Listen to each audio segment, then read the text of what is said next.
सबको जय मसीह। इस पवित्र दिन परमेश्वर की आराधना करने के लिए आए हुए सबों को हम स्वागत करते हैं। आइए हम कुछ गीतों को गाकर परमेश्वर की आराधना करेंगे। ब्लेसेड सिस्टर प्रार्थना में और आराधना में अगुवाई करेंगे। प्रभु आशीष दे। आइए मिलकर प्रभु की आराधना करें।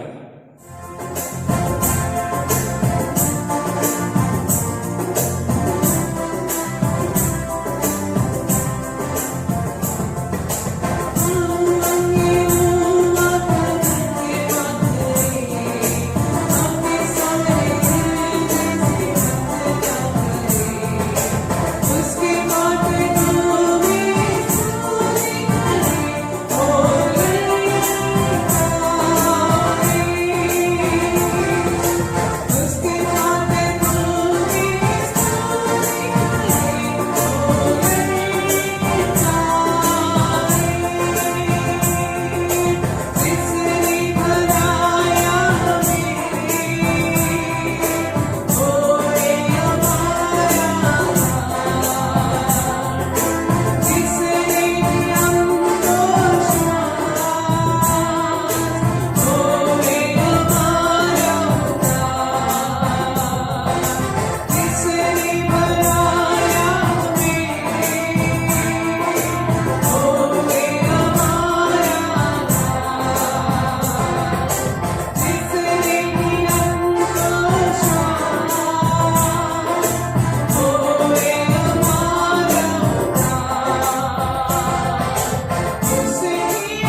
सबको जय मसीह की।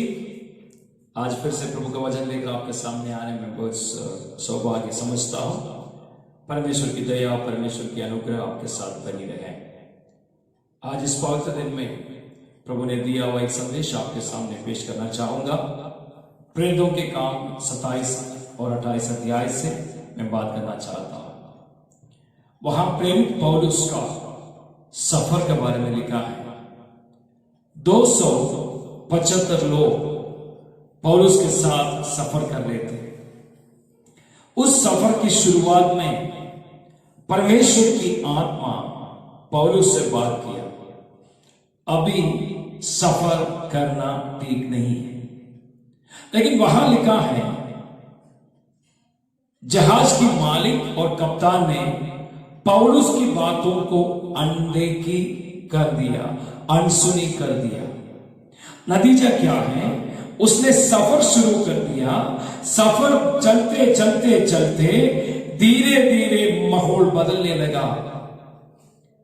एक व्यक्ति परमेश्वर की बात को मानकर चलते तो उसका मार्ग उसके लिए परमेश्वर सफल करके देगा।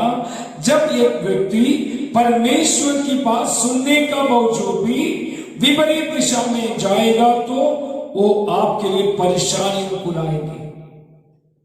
पौलुस ने कहा, अगर आप मेरी बात मानती है तो ऐसा नहीं होती है।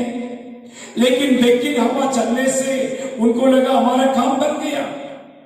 लेकिन यूरकलीन नामक एक आंधी उठी, जहाज में टकराया, स्थिति बहुत बिगड़ गया।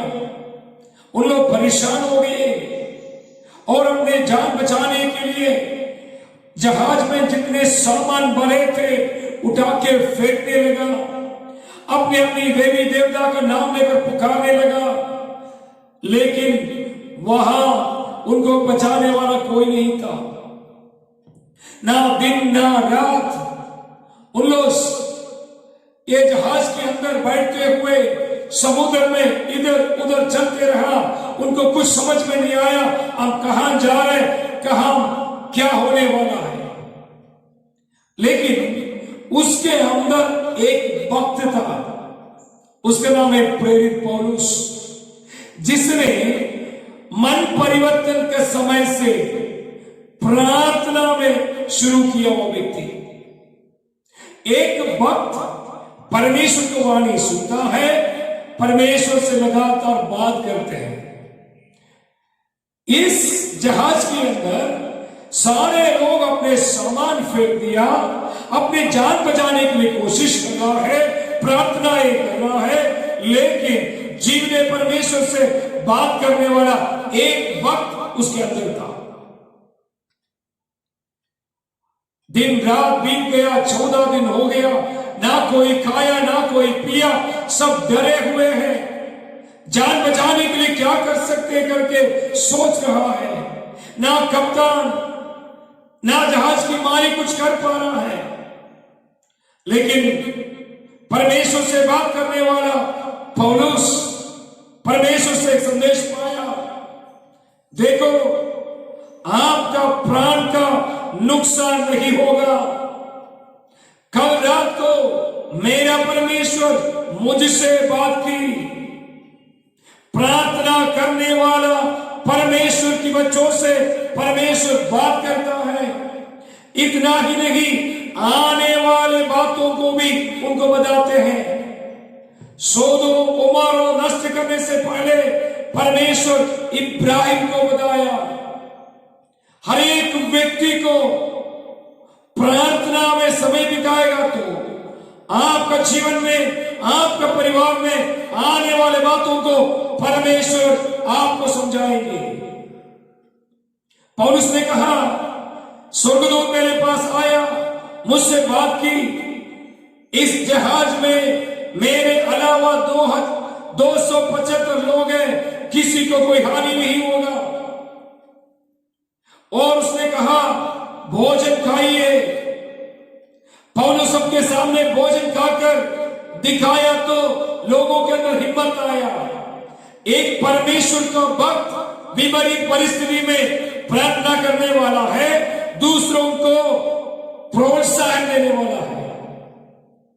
निराशा का बीच में भी बाकी 275 लोग भी आशा चला गया, जीवन मिलेगा क्या कोई गारंटी नहीं, वहां रो रहा है। लेकिन प्रभु के भय मानने वाला भक्त पौलुस दूसरों को उम्मीद जगा रहा है। हालेलुया। प्रभु में, वचन में बने रहने वाला हमेशा दूसरों को प्रोत्साहन करते हैं। उन लोग भोजन किया और आपको पता है ये जहाज टकराया, टूट गया। सारे लोग वहीं से निकलकर एक टापू में पहुंच गया।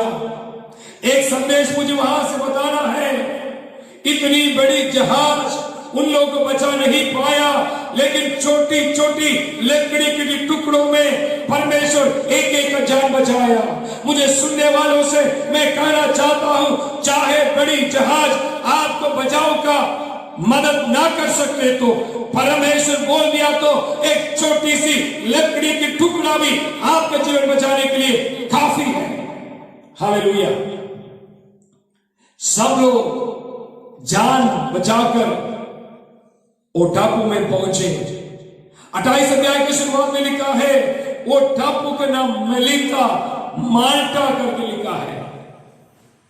परमेश्वर आपसे बात किया तो चाहे आंधी तूफान आपकी जीवन की जहाज का विरुद्ध में, जीवन का विरुद्ध में कितना भी उथल पुथल करे, मैं आपसे बोलूं जैसे परमेश्वर कहा वैसा ही आपके जीवन में होगा। इसलिए पौलुस ने कहा, देखो जैसे मेरे परमेश्वर मुझसे कहा वैसा ही होगा। मैं परमेश्वर पर विश्वास करता हूं।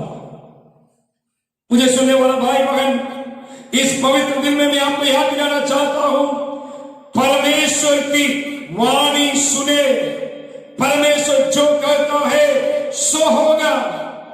निराशा के बीच में भी आशा रखने वाला, निराशा में रहने वालों को आशा दिलाने वाला, निराशा के बीच में भी प्रार्थना करने वाला है एक सही बात। आज परमेश्वर की आराधना करने वाला सारे भक्तों से मैं कहना चाहूंगा, अगर आपके जीवन में परेशानियों को देखकर निराशा में है तो पौलुस को देखिए, निराशा के बीच में, परेशानी के बीच में परमेश्वर से संपर्क कर रहा है। आपका जीवन की परेशानी में परमेश्वर की ओर नजर उठाओ, परमेश्वर आपके लिए मार्ग बता के देगा। आगे क्या होने वाला है उसका खबर भी आपको देगा। क्या आप तैयार हैं? एक व्यक्ति प्रभु का भय मानने वाला, प्रार्थना करने वाला, परमेश्वर के संदेश सुनने वाला है तो पूरा जहाज बच गया, तो घर के अंदर एक व्यक्ति प्रार्थना करने वाला है तो उस घर बच जाएगा। कलीसिया के अंदर प्रार्थना करने वाला कुछ है तो उस कलीसिया बढ़ोतरी पाएंगे, बच जाएंगे। क्योंकि प्रार्थना करने वाला कभी लज्जित नहीं होता है। मैं फिर से कहना चाहता हूं, प्रार्थना करने वाला लज्जित कभी नहीं होगा। प्रार्थना करने वाला कभी लज्जित नहीं होगा। आपकी प्रार्थना व्यर्थ नहीं है। आइए अपना आंखें बंद करें, हम प्रार्थना में जाएंगे। पौलुस बाकी 275 लोग भी संकट में थे, पौलुस भी उसी संकट में है, लेकिन उनके अंदर एक उम्मीद है, मेरा परमेश्वर मेरा प्रार्थना सुनता है। मुझे सुनने वाला भाई बहन, क्या आपके अंदर उम्मीद है? आपकी प्रार्थना सुनने वाला परमेश्वर आपके लिए कान खोल के बैठे हैं। स्वर्गीय पिता, इन भाई बहनों पर आशीष मांगते हैं। जैसे पौलुस का जीवन में निराशा के बीच में प्रार्थना करने के लिए, दूसरों को हौसला बढ़ाने के लिए तूने इस्तेमाल किया, वैसे ही हमारे भाई बहनों को भी इन दिनों में आप प्रार्थना करने के लिए, हौसला बढ़ाने के लिए, विश्वास में बने रहने के लिए आप सहायता करें। तेरी आशीष सबके ऊपर मांगते हैं। प्रार्थना सुना, धन्यवाद यीशु के सामर्थ्य नाम से मांगते हैं, सुनो गण पिता, आमीन आमीन। प्रभु इस वचनों के द्वारा सबों को आशीषित करे। अब पिता परमेश्वर का प्रेम, पुत्र यीशु मसीह का अनुग्रह, पवित्र आत्मा का संगति सहभागिता हम सबके साथ, वचन सुना हुआ सबके साथ प्रभु यीशु मसीह का दोबारा आगमन तक हमेशा हमेशा के लिए होती रहे। आमीन आमीन आमीन। प्रभु सबको आशीष दे। सबको जय मसीह। Subscribe and don't forget to press the bell icon for the notification, and like, comment and share.